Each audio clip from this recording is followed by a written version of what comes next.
प्यारे बच्चों, मैं पाठ 10 के बाद आगे आपको बता रहा था पाठ 11, जिसका शीर्षक है अद्वितीय पूर्वोत्तर भारत। अपने देश का पूर्वी और उत्तरी हिस्से को कहा गया पूर्वोत्तर भारत। आपने नाम सुना होगा 7 बहनें, 7 सिस्टर्स। तो ये अपने देश के 7 राज्य अपने देश के पूरब और उत्तरी हिस्से में आते हैं, इसलिए इनको हम इन 7 को मिलाकर हम कहते हैं पूर्वोत्तर भारत, जिसमें कि 7 राज्य आते हैं। पाठ में बताया गया यह अपने देश का अद्वितीय हिस्सा है।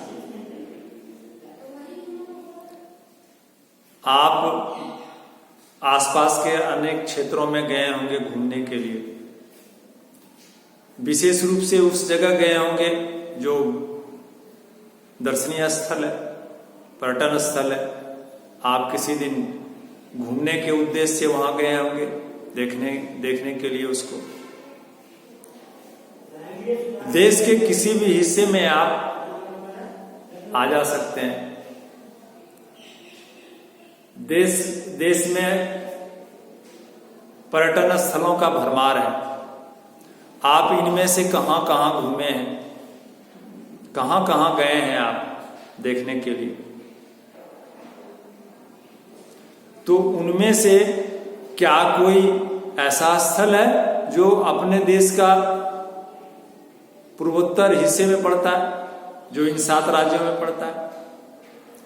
यदि आप कहीं और अन्य जगह गए हैं घूमने के लिए या इस हिस्से में, तो उनमें से सबसे सुंदर दर्शनीय स्थल, पर्यटन स्थल आपको कौन लगता है? यदि आपको पर्यटन करना है, घूमना है, सैर करना है ज्ञान वृद्धि के उद्देश्य से, तो अपने देश का यह हिस्सा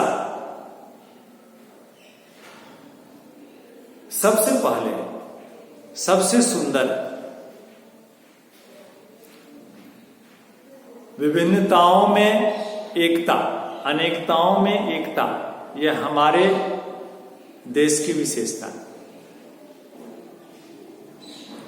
और इस विशेषता को यह हिस्सा विशेष रूप से प्रकट करता है।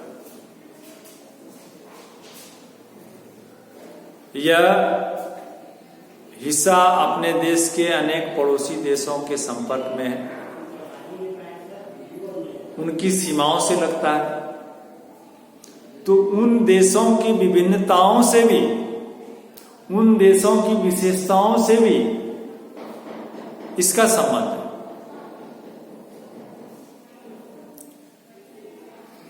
यह क्षेत्र जिसमें 7 राज्य आते हैं, इन 7 राज्यों से अनेक पड़ोसी देशों की सीमा लगती है। चीन, नेपाल, भूटान, बांग्लादेश, सिक्किम, बांग्लादेश का कुछ हिस्सा, सिक्किम का भी कुछ हिस्सा इसमें आता है। तो अन्य सभी पड़ोसी देशों की विशेषता भी इसमें शामिल है। विदेशी का वह तत्व जिसने कि हमारे देश में निर्ममता का व्यवहार किया,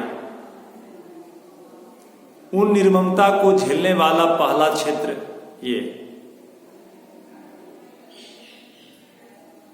और उन देशों से, उन विभिन्नताओं से हमारे देश को जोड़ने वाला, सेतु का काम करने वाला भी यह क्षेत्र है। और उनसे हमारे रिश्तों को मजबूत करने का भी यह काम करता है यह क्षेत्र। इस तरह हम देखते हैं कि बहुत महत्वपूर्ण, इस दृष्टिकोण से यह क्षेत्र हमारे देश का बहुत बहुत महत्वपूर्ण क्षेत्र है।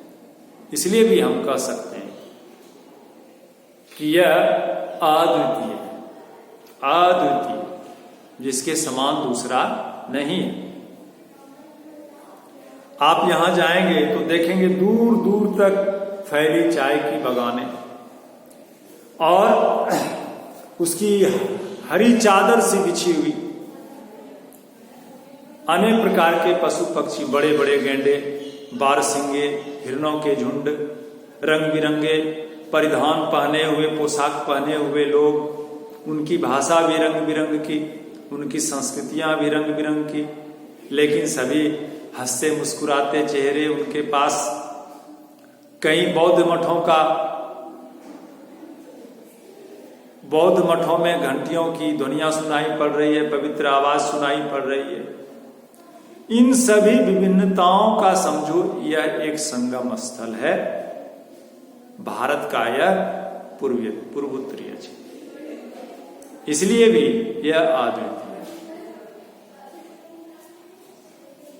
इस क्षेत्र में 7 राज्य आते हैं, असम, मेघालय, नागालैंड, मिजोरम, त्रिपुरा, मणिपुर, अरुणाचल प्रदेश।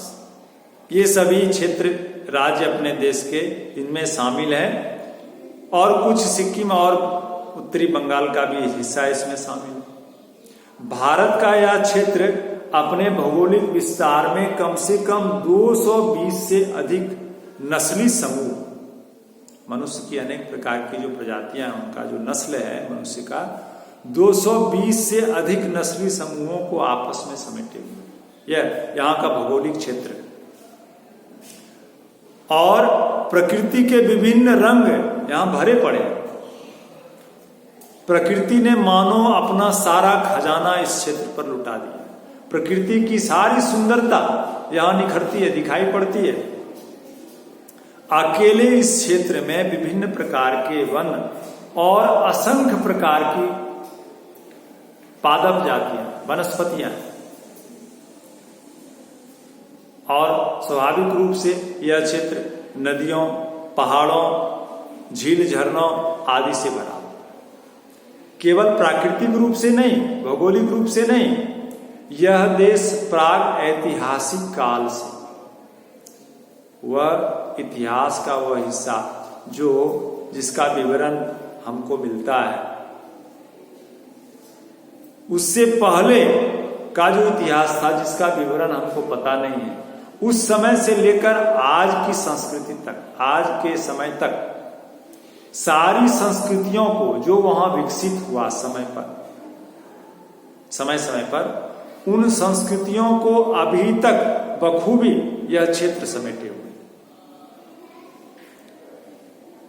हम जैसा कि पहले बताए आपको, नेपाल, चीन, भूटान, बांग्लादेश, म्यांमार, इसका नाम पहले बर्मा था, इन सभी देशों की सीमाओं से यह सटा हुआ है।